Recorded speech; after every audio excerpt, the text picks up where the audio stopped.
You got into the safety business because you wanted to protect people, but somewhere along the way, the job started controlling your time, your schedule, your priorities, even your income potential. What if the expertise you've built over the years in the field can give you something more? More freedom, more control, more ownership of your future. I'm Sheldon Primus, the author of 7 Steps to Starting a Profitable Safety Consulting Business and the host of the Safety Consultant Podcast, with more than 350 episodes helping safety professionals become consultants and grow their career. Consulting changed my life. In fact, I'm a full-time RVer, and one consulting contract paid for my home I live in today. Now, I help safety professionals build their own consulting practice through bi-weekly coaching calls, accountability, and personal guidance. But this program isn't for everyone. Start with the Consultant Readiness Audit at sheldon.coach. What if everything we thought we knew about safety was just interference? From the host of the Rated R Safety Show and the founder of Safety FM comes the complete Signal Transmission Trilogy, now available in one powerful edition. Safety, in my opinion, the book that started the conversation. Safety Mutation, where the boundaries of culture, systems, and belief begin to break. And now, Safety Transmission, the final piece of the signal. For the first time, all 3 books are together in one volume. The Signal Transmission Trilogy, Complete Edition. This isn't just about compliance. It's about consciousness. It's about decoding the way we think, lead, and live, inside and outside the system. Whether you've been following the signal since the beginning or you're just now tuning in, this is the version to own. Search Signal Trilogy on Amazon or visit safetyfm.com to get your copy now.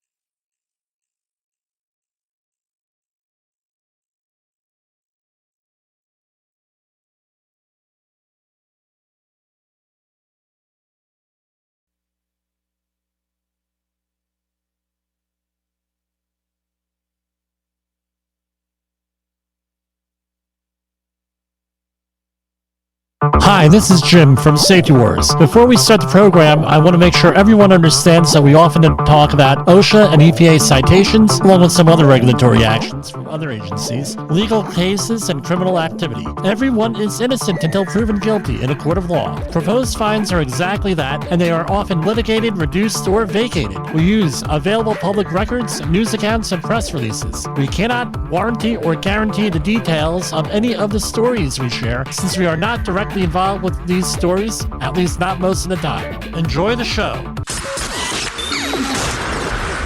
This show is brought to you by Safety FM.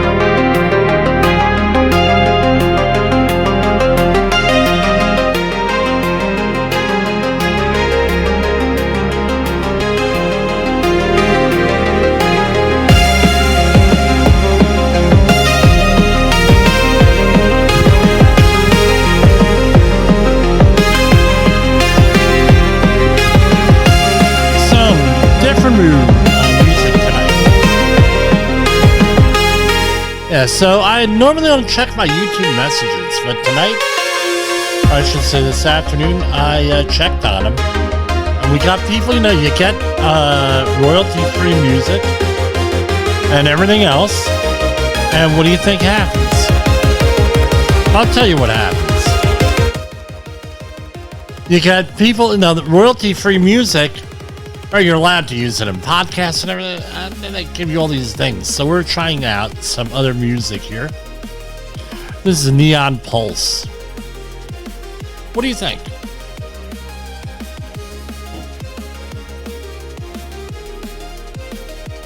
I sort of like it. I don't know.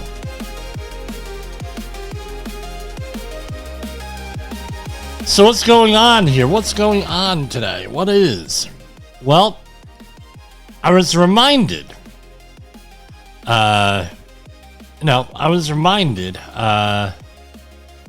That today is the anniversary, 36th anniversary of the Tiananmen Square massacre in China. So what exactly was that? Right? Because we have a lot of younger listeners here who never heard of it, did not realize and don't realize what an event it was. I mean, this was in 1989. Let's recall the news coverage in 1989. There were only a couple of news outlets that did 24/7 in the United States. And if something was a major story, you'd have this special report come across the screen. And this is one of the, I would say, other than the space shuttle loss, the Challenger in 1987, I believe that was, January, end of January, beginning of February, this was like one of the big stories of the 1980s. So what's the history here? In the spring of 1989, a pro-democracy movement erupted in Beijing, China. Right? And led primarily by university students. They're inspired by growing dissatisfaction with the Chinese Communist Party's corruption, lack of political freedom, inflation, and a stagnant job market for graduates. The death of Hu Yaobang, a liberal reformer and former Communist Party leader, on April 15, 1989, served as a catalyst for public mourning and then widespread protests. Tens of thousands of students gathered in Tiananmen Square, a massive plaza in central Beijing, to call for political reform. The atmosphere in the square was often optimistic, though tensions with the government were rising.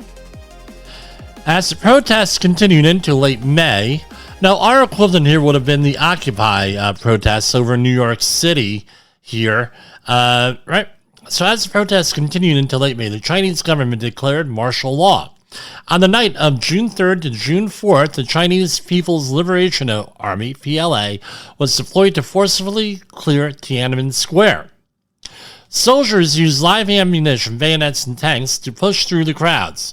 Protesters and bystanders were shot, beaten, and run over by armored vehicles. Eyewitnesses reported scenes of chaos, with civilians desperately trying to flee or protect one another. I mean, you got that classic photo that's been shown millions of times, literally in the last 36 years, of the one lone protester standing in the way of a tank. Soldiers, right, the exact death toll remains unknown, as the Chinese government has never released official figures and continues to suppress discussion in the event. Estimates range from several hundred to several thousand deaths. I saw an interview a number of years ago of younger people in China, and they were asked about Tiananmen Square, and they said, well, they were like, whatever, bad people, they should have law and order, we support our government, that sort of thing. The aftermath, thousands of protesters were arrested, and many were imprisoned or executed in the following months. The Chinese Communist Party launched a wide-ranging censorship program, removing all public references to the massacre. To this day, events of June 4th are heavily censored in China. Keywords like Tiananmen Square are blocked on Chinese internet platforms, and even photos like Tank Man, the lone protester who stood in front of a column of tanks, are forbidden. So what's some of the legacy? The struggle for democracy and authoritarian regimes, the brutality of state repression, the power of civil resistance. Despite the government's attempts to erase the memory, the massacre remains commemorated worldwide, especially in Hong Kong, not today, folks, Taiwan, and by diaspora communities each year on June 4th.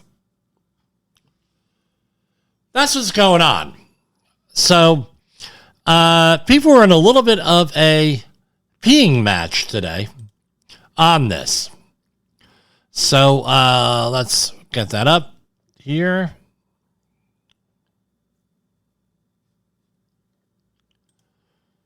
So the Secretary of State Rubio got into this with officials from China, and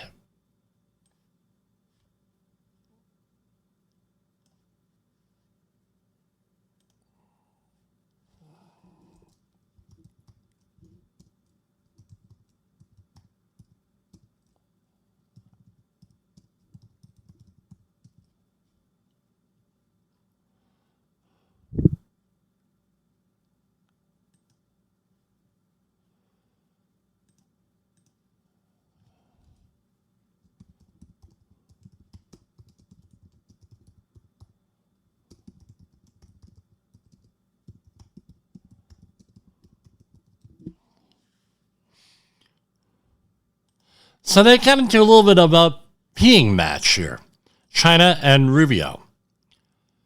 So this is from CBS News. China calls Rubio remarks about Tiananmen Square an attack. Beijing hit back Wednesday at Secretary of State Marco Rubio for saying the world will never forget the deadly Tiananmen Square crackdown in 1989, describing his remarks as an, quote, attack on China. Chinese troops and tanks forcibly cleared peaceful protesters from the square in the capital. The exact toll is unknown of how many people died, with some estimates exceeding 1,000.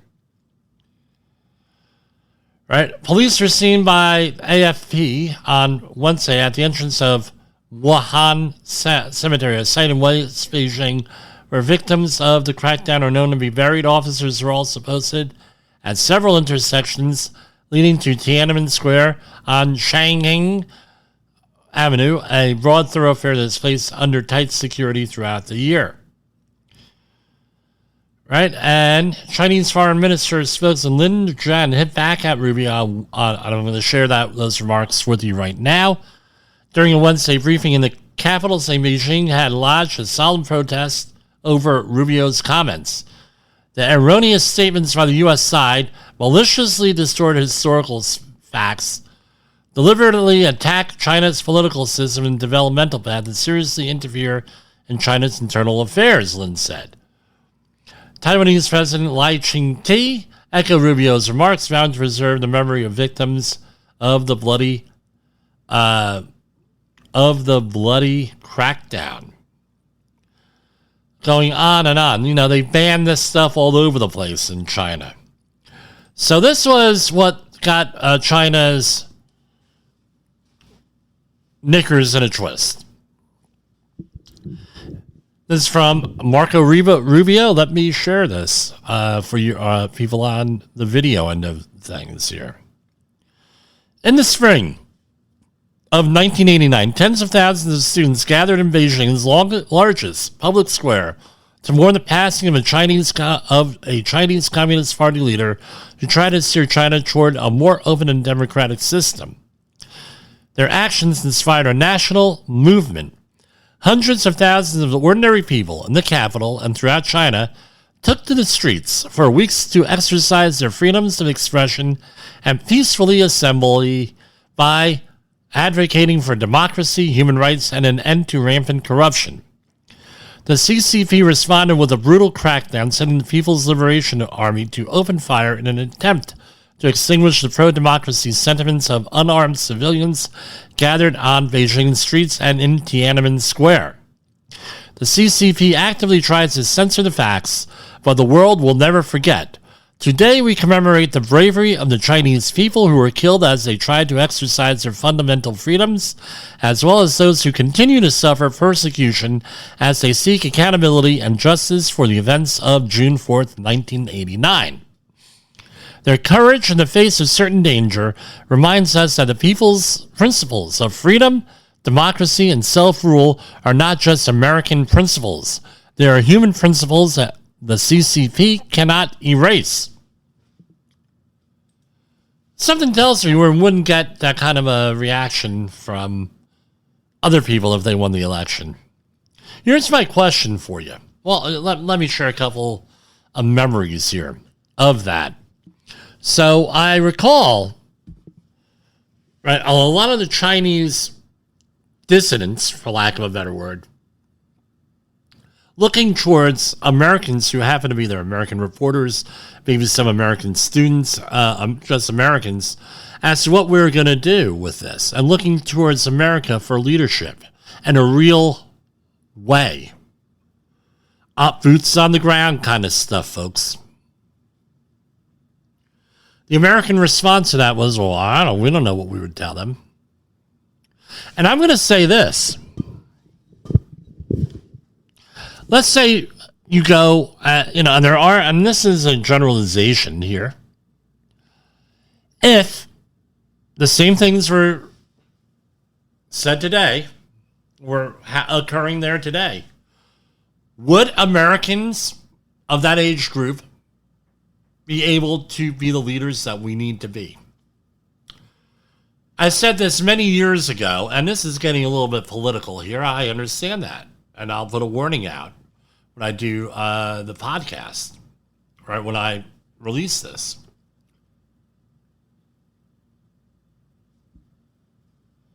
Do we have the courage and the backbone to be the leaders that the world needs us to be? I've always said that the greatest threat that we've had, and I think people here who are longtime listeners know my family experience with communism during World War II and thereafter in Poland. I don't think that the people in this country nowadays are that demographic that did not live through the Cold War, whose relatives did not go through World War II, World War I, the revolutions and everything else back in the 1900s, will appreciate what this is, what's going on. I don't think that they would even know what the hell is going on in the world. Our biggest threat is the resurgence of worldwide communism. My opinion on this. C.S. Lewis, right? I believe it was the Screw Tape Letters. He said the biggest weapon that the devil has against us, if you believe in the devil, right, is to make him believe that we don't exist, that I don't exist. Well, here we have the biggest threat that we have here with this whole thing is for the Chinese Communist Party to put everybody under the impression that they don't exist, that they're not a threat. We have people here, even as we speak now, there is an open anti-Semite communist/socialist running for New York mayor. And he's doing pretty good as of now. By the time airtime comes, or this pre-recorded, by the time airtime comes, he may be one of the nominees in the Democratic, if he wins the Democratic primary, he's maybe a mayoral candidate at this. After this massacre, China achieved most favored nation status. People felt that if we trade with them, things are going to get better. Our relationship has not gotten better with them. Perhaps that was the wrong approach. I'm not a foreign policy expert, but things aren't looking too good with them right now. Rather than friendly competition between neighbors, which is what capitalism is, we've gotten into a situation where we lost our manufacturing base and everything else. And I tell you what, we have the best intentions there. I don't think it's coming back for most of the stuff that we lost it to. China also in this at this time put in the right after Tiananmen Square, right at that time, put in the one-child policy. How's that demographic bomb that they set off over there working out for them? I don't know. It's right. Let's not forget Tiananmen Square. Let's not forget who we are, where we came from. That's what I have here. This That's my gut reaction, and I'm giving you my gut reaction here. And we're going to go to our first commercial break, and we're going to continue with the Taiwan national anthem and a moment of silence for the victims at Tiananmen Square.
Safety Wars is streaming now. SafetyFM.com. Have you listened or watched the Safety War show? It does stream live on the radio and on the streamer-emers that we have. So if you have not taken a listen to Jim Posel and what the hell he's doing every evening with Safety Wars, I would strongly encourage you to take a view or take a listen, whichever option is available for you, and take a listen to what the hell he has going on. It will take some deep dives in some information that you might be interested in. Is your safety training old, stale, and hackneyed? Is your safety trainer still preaching a warped version of behavior-based safety? How about safety training that is designed to actually address and assess your hazards and liabilities and is not standardized baloney from generations ago? Contact the Safety Wars team at safetywars.com or call me, Jim Posel, at 845-269-5772. Remember, if you are receiving this message, you are the solution to unsafe workplaces. OSHA recordables, catastrophic losses, environmental disasters. You want answers? So do I. This is Jim Posel with Safety Wars. That's my daddy! Okay, we are back. We are back here with that. So, we have issues here with Canada, again, with the wildfires and the smoke and everything else going on out there. So what is going on with Canada? This is from ABC News. Smoke from Canadian wildfires is not healthy for anyone, according to experts. As hundreds of wildfires burn across Canada, Americans' health could be impacted. As of Wednesday, 203 wildfires are burning in Canada, according to the Canadian Interagency Forest Fire Center. The smoke forest health officials in the U.S. have sent air quality alerts across parts of the upper Midwest on Tuesday and caused hazy conditions in New York. Also, California Air Resources Board. Readings from AirNow show air quality alerts in the Northeast, Midwest, and Great Plains range from moderate to unhealthy. And this is a report was from 3:55 p.m. Eastern Time. There's no such thing as healthy smoke and everything else, all right? So it goes into that. Now, we're going to do a little bit of a deep dive into this. So how are we looking at here with the fires? Let me do a share screen here. that's what we're looking at here is right. What we're looking at here with Canada, right? So current fire summary, right? This is basically one up by Alaska. That's out of control, right? And out of control. Under control, right? The blue dots. Full response being held, right? And over here, out of control. And you have all different types of sizes and everything else. Is sort of like one of those charts that tells you everything else. So how does this look with the United States? This is what we're looking at now with the United States here. All right? And it's along the lines of this. So we're all in the yellow. That's tomorrow's forecast. What's today's forecast? We're up in the red, and we're going to talk about what that means in a minute. Red, orange, yellow, right? So orange is worse than yellow. Red is worse than orange, and then it gets into other types of areas here, right? So, and you're able to, right? And what's tomorrow is these are some of the cities here that with the forecast. So with ozone, so you have Pittsburgh, ozone 80, PM 2.5, particulate matter 2.5, 7.0. Up here, let's see. This one is north central New Jersey, right? They have four things here. Ozone at 90, PM 10, PM 2.5 here, northeastern, right? Now, I'm going to go, just for grins and giggles, let's see what they have for tomorrow for Clarkstown, New York. Here.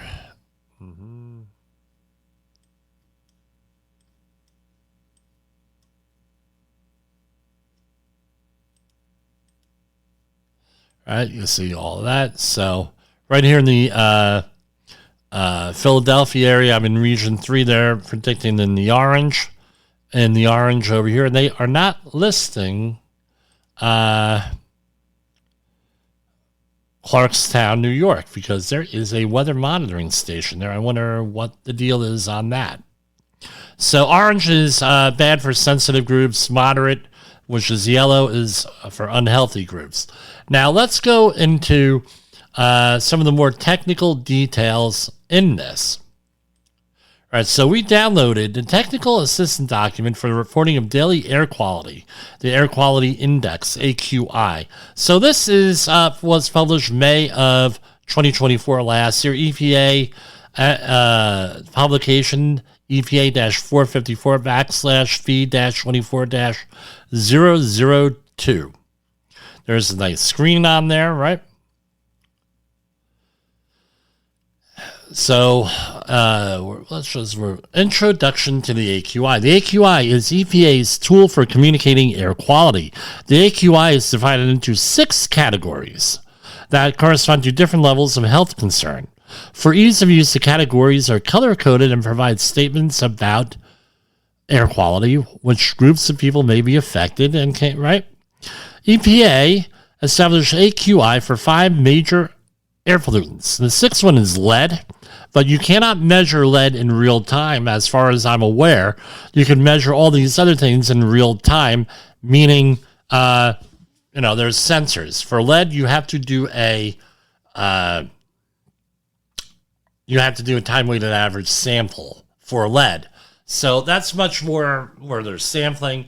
And for EPA methodology, if you can imagine an 8.5 by 11, I think it's 9 by 10 or 8 by 10 sheet of paper mixed cellulose ester, if memory serves you right, goes into something that looks like a birdhouse, and they run it all the time. And they run it for a certain amount of time, and then they send it out for analysis. So it's averaged over a particular period of time.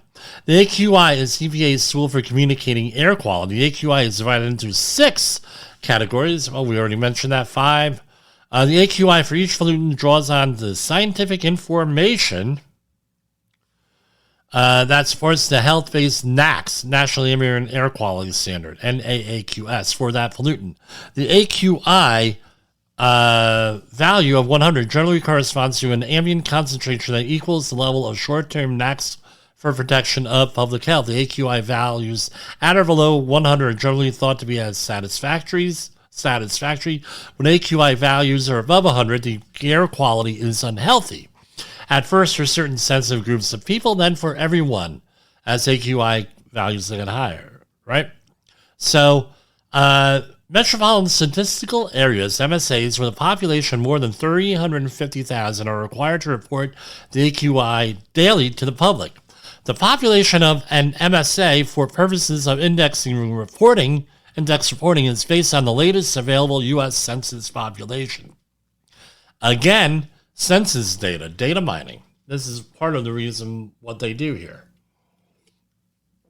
If the AQI values for all the pollutants remain below 50 for a year, then you may report the AQI at your discretion. In subsequent years, if any pollutant level rises to where the AQI would be above 50, then you must report it. So it goes in there. You have required reporting, voluntary reporting, forecasting, right? The use of air quality action days or community action programs, which are usually based on AQI forecasts, is voluntary. However, action days and similar programs can help you alert the public. So, and you have all about action days, real-time AQI reporting, the Nowcast. Submitting hourly data in real-time to the EPA's Air Now system is recommended but not required, and assists the EPA in providing timely air quality information. All right, so here we have the 6 different categories, right? So names and colors for AQI. So for air quality index, 0 to 50 is good, and and everything else on there, and it goes into that. So here we have the standard AQI color formulas, right? So the standard AQI formula are AQI colors are defined by the formulas: red, green, blue, and cyan, magenta, yellow, and black, as shown in Table 2. RGB is traditionally used for screen color, so it gives you all of the colors there that you have to do, right? Because there are formulas with those. There are what we had back in the day was Munsell color charts, and colors are defined by hue, value, and chroma, and I believe another one is depth. They've added in there since I've been in school. And health effects. The information below describes the health effects that may be associated with the AQI pollutants. So ozone. Depending on the level of exposure, ozone can cause coughing and sore or scratchy throat, make it more difficult to breathe deeply and vigorously, and cause pain when taking a deep breath. Inflame and damage the airways, make the lungs more susceptible to infection, and aggravate existing lung diseases such as asthma, emphysema, and chronic bronchitis, and increase the frequency of asthma attacks.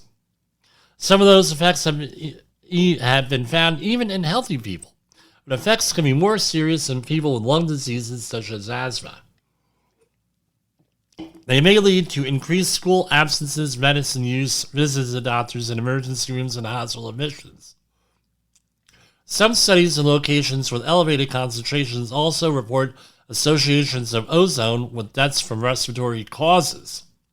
In addition to the health effects that can be experienced in response to short-term 1 to 8 hours of ozone exposure,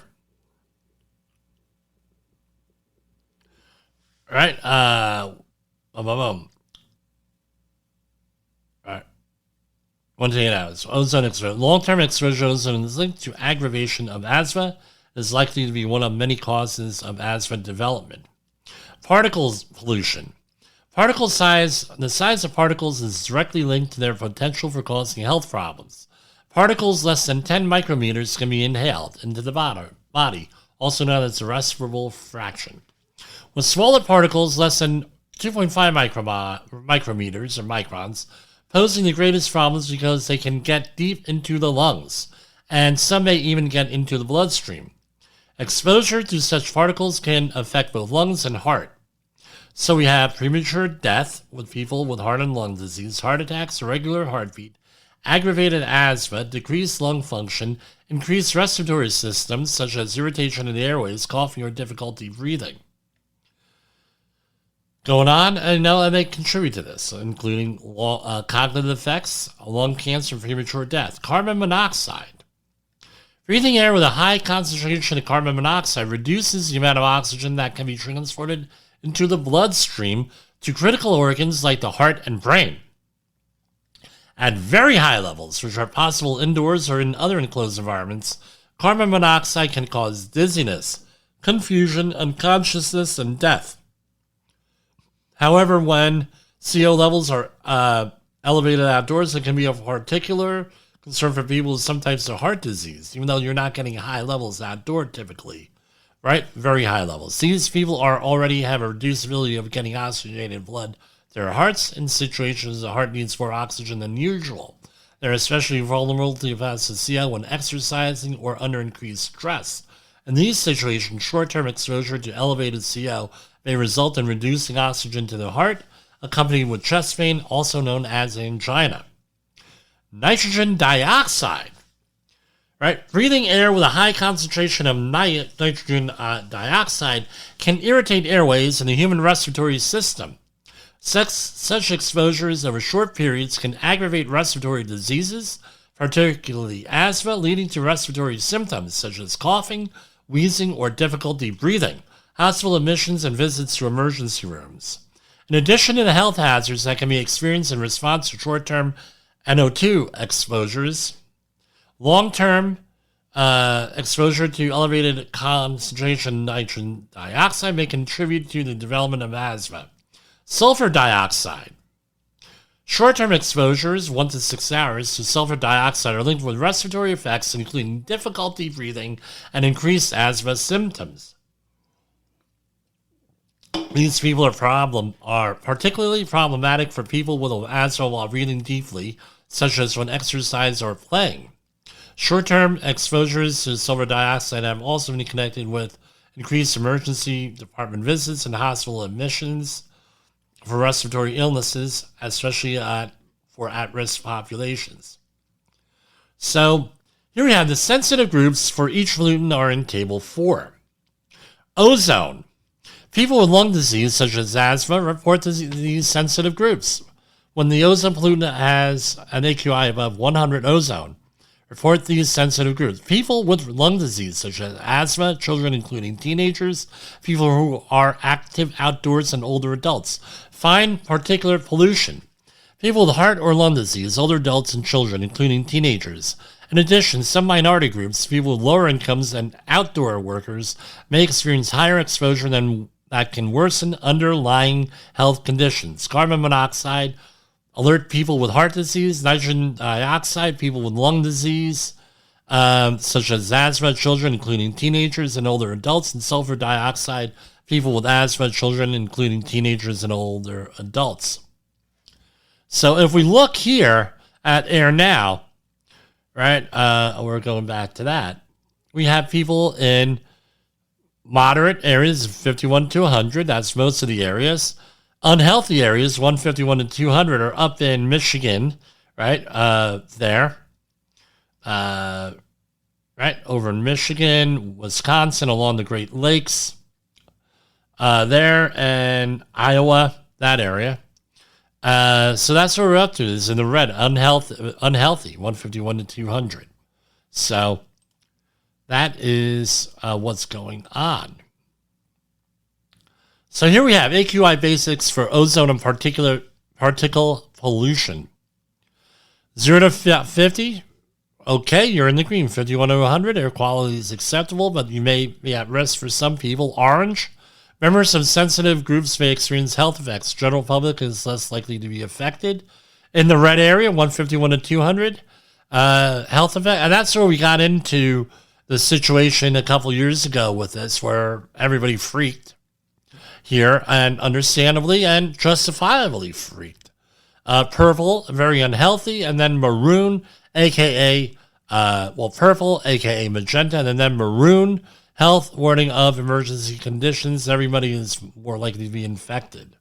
So that's the story on that. So, again, got to pay attention. This is what maybe the news isn't going into, but as usual, we're going into it here. So, Air Quality Guide for Particle Pollution. This is from airnow.gov. Air Quality Guide for Particle Pollution.pdf. Right? So, Air Quality Index, moderate. Some people who may have unusual sensitive, right? Consider making outdoor activity shorter and less intense. Watch for symptoms such as coughing and shortness of breath. These are signs to take it easy. That's for unusually sensitive people. Everyone else, it's a good day to be active outside. Unhealthy for sensitive groups, 101 to 150. Those are people with heart and lung disease, older adults, children and teenagers, pregnant women, minority populations, and outdoor workers. So for sensitive groups, make outdoor activity shorter and less intense. It's okay to be active outdoors, but take breaks. Watch for symptoms such as coughing or shortness of breath. People with asthma, follow your asthma action plan and keep quick relief medicine handy. People with heart disease, symptoms such as palpitation, shortness of breath, or unusual fatigue may indicate a serious problem. If you have any of these, contact your healthcare provider. So if you're in the red area, like in Michigan, Illinois, parts of Illinois, Wisconsin, Iowa, that area, now check the map. For everyone, sensitive groups, avoid long or intense outdoor activities. Consider rescheduling moving activities indoors. For everyone else, reduce long and intense activities. Take more breaks during outdoor activities. And if we ever get to hazardous, which we did get to during the last go-around here, avoid all physical activities. For everyone, and sensitive groups, remain indoors to keep activities low. And, and note, if you have an air conditioner, stay inside with the windows closed. May be dangerous in extremely hot weather if you don't have an air conditioner.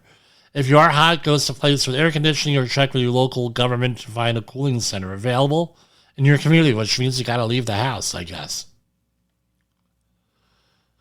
So they're worried about, particles, and it goes on. We just discussed this.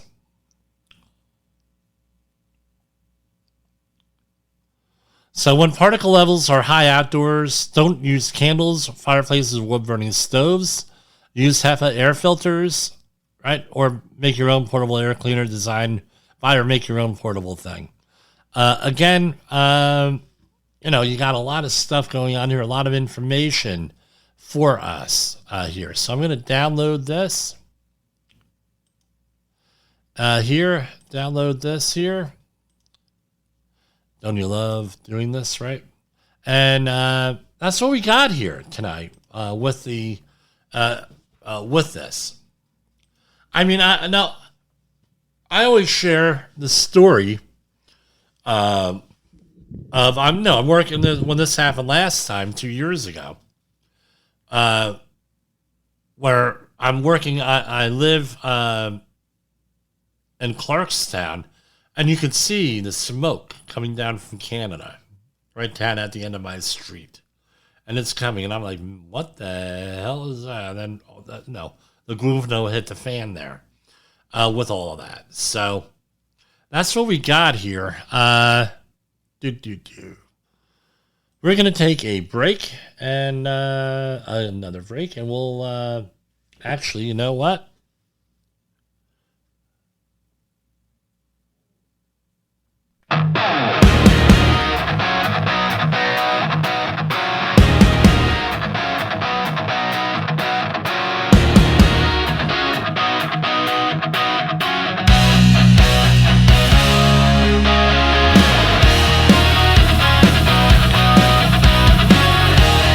This is Choking Skies.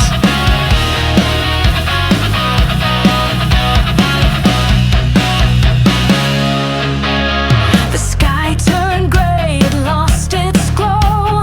Ashes fell like winter snow. Breath is heavy, lungs on fire. Choking dreams in smoke's empire.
free. We're breathing in the sorrow, a poison taste of tomorrow. Particulate ghosts fill the air. We're gasping, but life's unfair.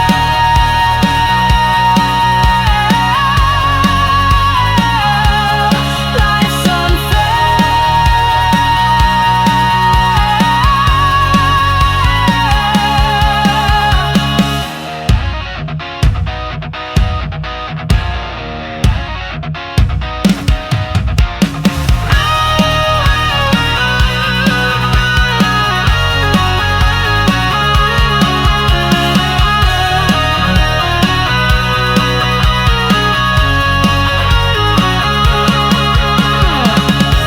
We're breathing in the sorrow, a poison taste of tomorrow. Particulate ghosts fill the air. We're gasping, but life's unfair.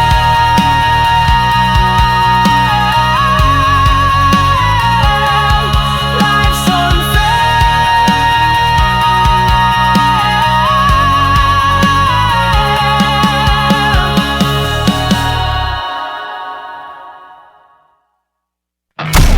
In the professional safety community, communication and planning are just a few keys to your program's success. The question many practitioners have is, where do I start? Dr. Jay Allen, the creator of the Safety FM platform and host of the Rated R Safety Show, has built a global foundation to help you along the way. Go to safetyfm.com and listen to some of the industry's best and most involved professionals, including Blaine Hoffman with the Safety Pro, Sam Goodman with the Hop Nerd, Sheldon Primus with the Safety Consultant, Jim Pozell with Safety Wars, Emily Elrod with Unapologetically Bold, and many others. As individuals, we can do great things, but as a team, we become amazing. Dial into safetyfm.com today and surround yourself with a powerful force of knowledge and support.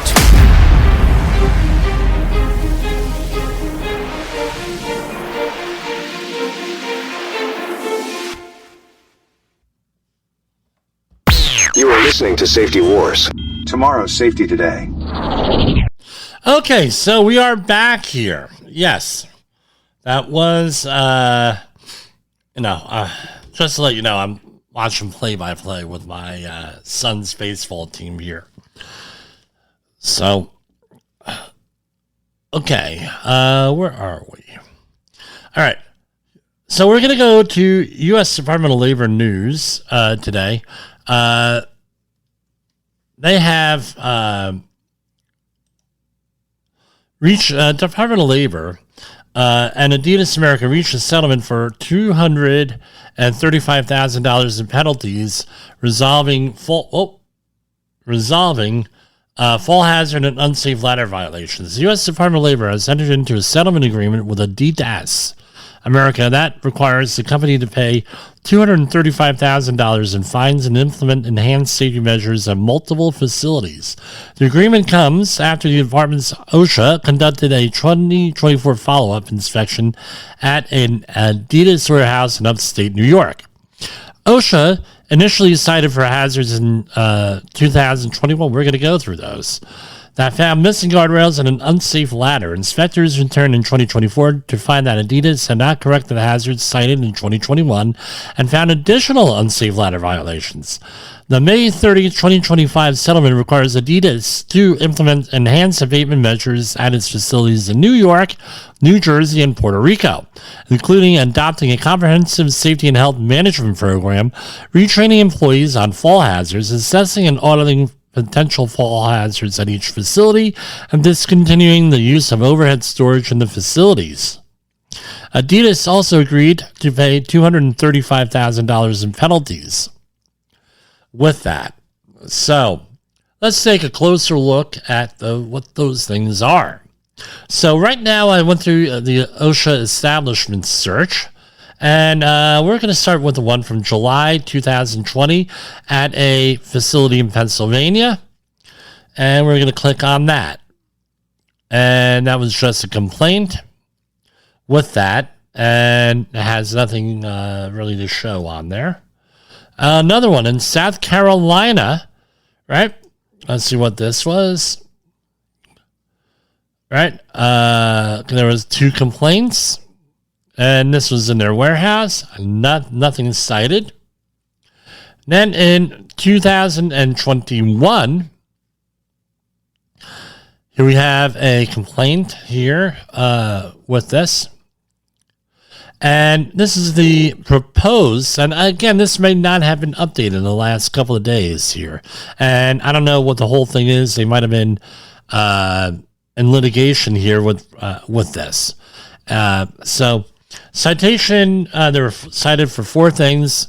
One of them they cited them for $258,104,000 for, right? Wow. Let's see. 1910-023-C11. The employer did not ensure that portable ladders used to gain access to an upper landing surface that have side rails that extend at least 3 feet above the upper landing area at the facility backroom/mezzanine area on or prior to 10/6/21. A Werner 10-foot step ladder when used to access the mezzanine area did not extend at least 3 foot above the landing surface, exposing employees to a fall hazard of approximately 10 foot. Now, we all know, if you're a safety professional at least, step ladders are not to be used for access. You know, the standard step ladder. Do they have them? I don't know, but they're not supposed to. And there are instructions on the side of that ladder saying that. Now, there has to be a person out there inspecting this stuff regularly. I try to do it every month at least I used to when I was in charge. Make sure that the labels are on there. And the labels are not on there. It's not a ladder that passes inspection or requirements. All right. So that was a serious penalty for that. Let's go back one. All right. This is a contested one. 1910.28B1I, except for provided elsewhere, the employer did not ensure that each employee on walking working surface with an unprotected side or edge that's 4 feet or more above the lower level is protected from falling by one or more of the following systems described in 1910, and it goes on and on. At the facility, backroom mezzanine area, on or prior to 10/6/21, the mezzanine area was not equipped with standard guardrails or equivalent exposed sides, exposing employees to a fall hazard of 10 feet. So, what was that on that? It ended up, and I believe this was the one, right? It was issued,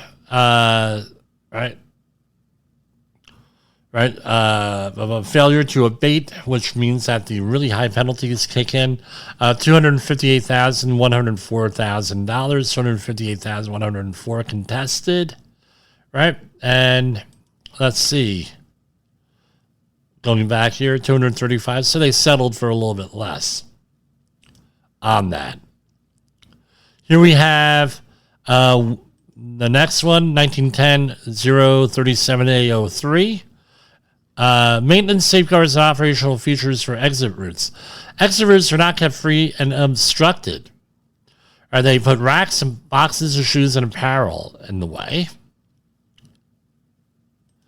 And the next one is 1903-019. Right? This is failure to abate here for abatement verification. So $1,253. The employer did not certify to OSHA within 10 calendar days after the abatement period that the cited violation had been abated. On or about April 14, 2022, and at times prior thereto, the employer never provided an abatement certification. That's important. You know what they call an abatement certification that's not resolved? It's called an invitation. You know, failed to abate, they're going to invite that. They use that as an invitation justifiably. So, no, justifiably there. Again, no, it's just unconscionable what people do. Yeah, I mean, yeah, I know, I'm shocked. I shouldn't be shocked, but I'm shocked with this. Adidas outlet store, Waikele in Honolulu. 4 violations. Again, same type of deal, 1910-023, right, for walking working services, ladders, right?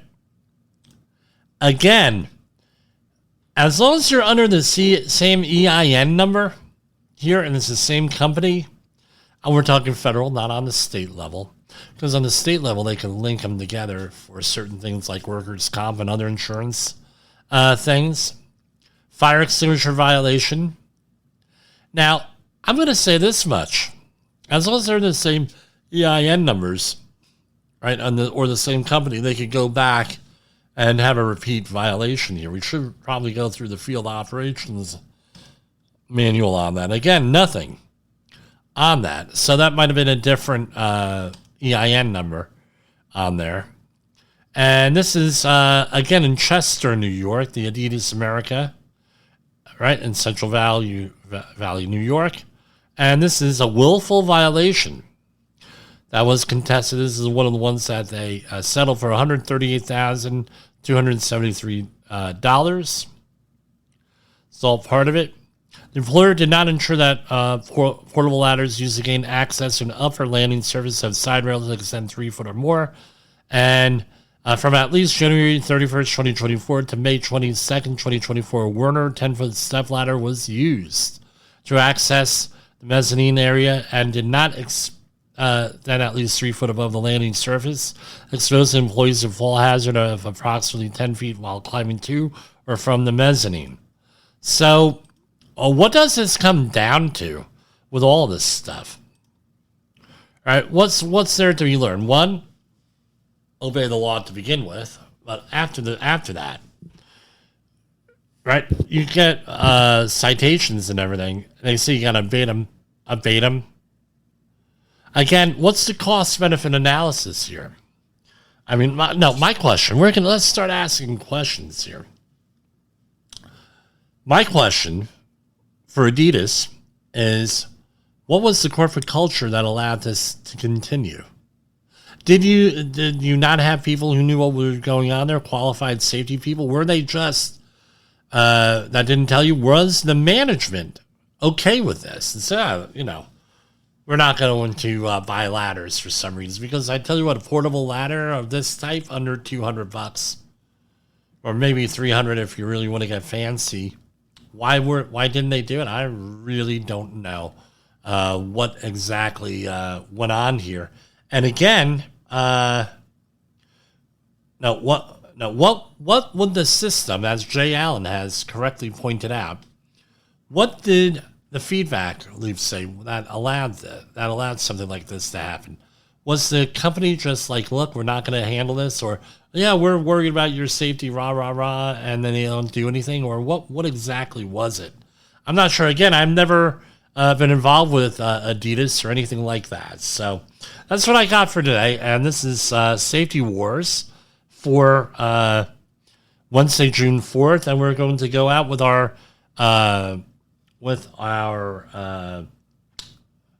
outro. And I hope to be back here. And this is the 3 programs this week. We are hot. We're doing good this week. For Safety Wars and Safety FM, this is Jim Polzel.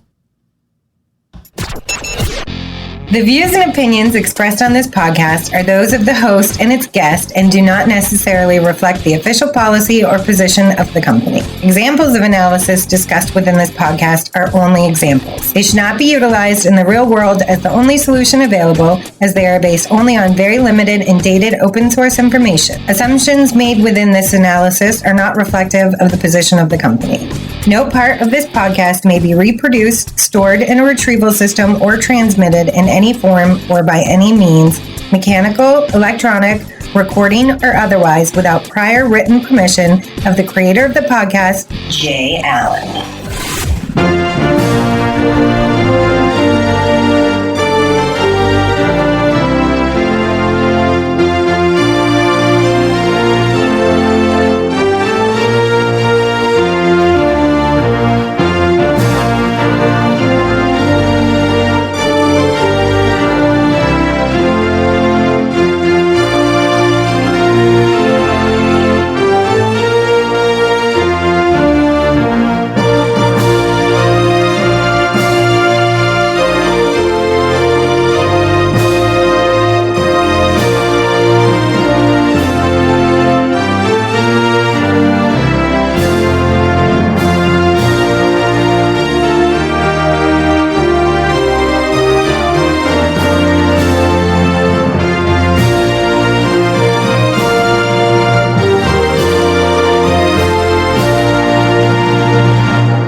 You got into the safety business because you wanted to protect people, but somewhere along the way, the job started controlling your time, your schedule, your priorities, even your income potential.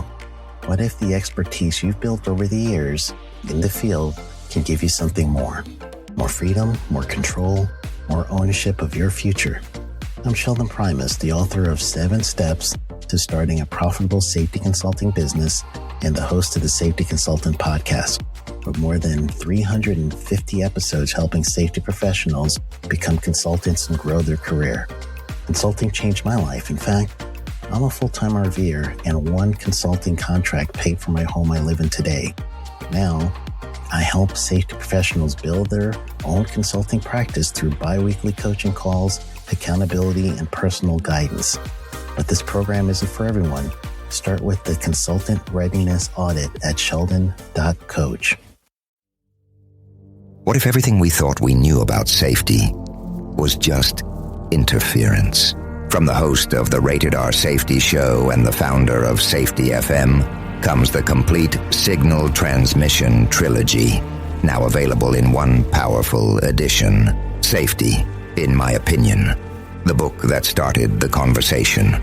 Safety Mutation, where the boundaries of culture, systems, and belief begin to break. And now, Safety Transmission, the final piece of the signal. For the first time, all 3 books are together in one volume. The Signal Transmission Trilogy, Complete Edition. This isn't just about compliance. It's about consciousness. It's about decoding the way we think, lead, and live, inside and outside the system. Whether you've been following the signal since the beginning or you're just now tuning in, this is the version to own. Search Signal Trilogy on Amazon or visit safetyfm.com to get your copy now.